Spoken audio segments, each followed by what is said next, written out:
বিচাৰিছো এটা বিশেষ খবৰ পাকিস্তানে কেৱল ভাৰতৰ বাবে কেৱল সীমান্ততে যে প্ৰত্যাহ্বান সৃষ্টি কৰিছে এনে নহয় এই পাকিস্তানে এবাৰ আভ্যন্তৰীণ ক্ষেত্ৰতো ভাৰতৰ আভ্যন্তৰীণ ক্ষেত্ৰতো এক অপ্ৰীতিকৰ পৰিস্থিতি সৃষ্টি কৰিবলৈ লৈছে কিয়নো এবাৰ জালত পৰিছে এবাৰ ডাঙৰ ষড়যন্ত্ৰ কিয়নো এবাৰ নৌসেনাৰ ভাৰতীয় নৌসেনাই 600 কোটি টকাৰ ড্ৰাগছ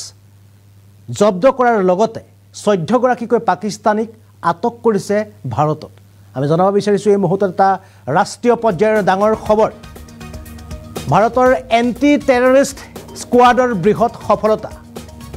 এন্টি টেৰৰিষ্ট স্কোৱাডৰ বৃহৎ সফলতা 602 কোটি ড্ৰাগছ সহ 14 গৰাকী পাকিস্তানীক গ্ৰেপ্তাৰ কৰিছে গুজৰাটৰ মধ্য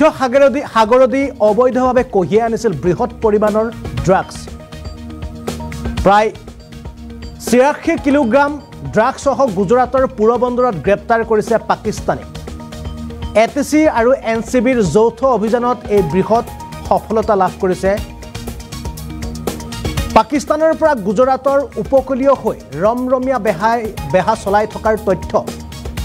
ধৃত পাকিস্তানীৰ পৰা জব্দ কৰা হৈছে ড্ৰাগছ সহ জাহাজ সহ আপত্তিজনক বহু সামগ্ৰী ভাৰতীয় এন্টি টেৰৰিষ্ট স্কোৱাডৰ বৃহৎ সফলতা এবাৰ জালত পৰিছে ড্ৰাগছ সহ 600 কোটি টকাৰ ড্ৰাগছ সহ 14 গৰাকী পাকিস্তানী আৰু এই সকল পাকিস্তানীয়ে পূৰ্বেও বিভিন্ন সময়ত তেওঁলোকে সেনাবাহিনীৰ চকুত নৌসেনাৰ চকুত ধুলি দি তেওঁলোকে বিভিন্ন সময়ত এনেদৰে ড্ৰাগছৰ ৰমৰমীয়া বেহা চলাই আছিল এবাৰ গুজৰাটৰ পুৰবন্দৰত 86 কিলো ড্ৰাগছ সহ গুজৰাটৰ পুৰবন্দৰত গ্ৰেপ্তাৰ কৰিছে 14 গৰাকীকৈ পাকিস্তানী এটিসি আৰু এনসিবিৰ যৌথ অভিযানত এই বৃহৎ সফলতা লাভ কৰিছে ভাৰতীয় সেনাই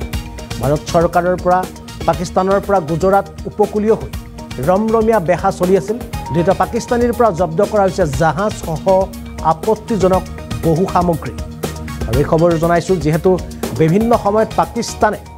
কেৱল সীমান্ততে ভাৰতক যে প্ৰত্যাহ্বান সৃষ্টি কৰে এনে নহয়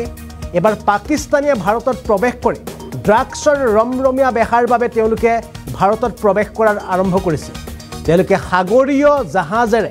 বৃহৎ পৰিমাণৰ ড্ৰাগছ লৈ তেওঁলোকে ভাৰতত প্ৰৱেশ কৰে আৰু ভাৰত সীমান্তত প্ৰৱেশ কৰি তেওঁলোকে ভাৰতত এনেদৰে ড্ৰাগছৰ ৰমৰমীয়া বেহা অব্যাহত ৰাখে এবাৰ 14 গৰাকী পাকিস্তানী সহ বৃহৎ পৰিমাণৰ 600 কোটি টকা ড্ৰাগছ এবাৰ আটক কৰিবলৈ জব্দ কৰিবলৈ সক্ষম হৈছে ভাৰতীয় নৌসেনাই এটিসি আৰু এনসিবিয়ে তেওঁলোকে যৌথভাৱে এই অভিযান চলাইছিল আৰু এই অভিযানত 14 গৰাকীকৈ পাকিস্তানক গ্ৰেপ্তাৰ কৰিবলৈ সক্ষম হৈছে ভাৰতীয় সেনাই আমি জনাই আছো ৰাষ্ট্ৰীয় পৰ্যায়ৰ এটা বিশেষ খবৰ ভাৰতীয় সেনাৰ এটা বৃহৎ সফলতা কিয়নো 600 কোটি 100 কোটি 200 কোটিও নহয় 600 কোটিকৈ ড্ৰাগছ ভাৰতত তেওঁলোকে লৈ আনিছিল ভাৰতত এই ড্ৰাগছ তেওঁলোকে প্ৰৱেশ কৰোৱাৰ পূৰ্বে গুজৰাটৰ পুৰবন্দৰত আটক কৰে 14 গৰাকী পাকিস্তানীক ভাৰতীয় নৌসেনাই আৰু এয়া সঁচাকৈ ভাৰতীয় সেনাৰ বাবে এটা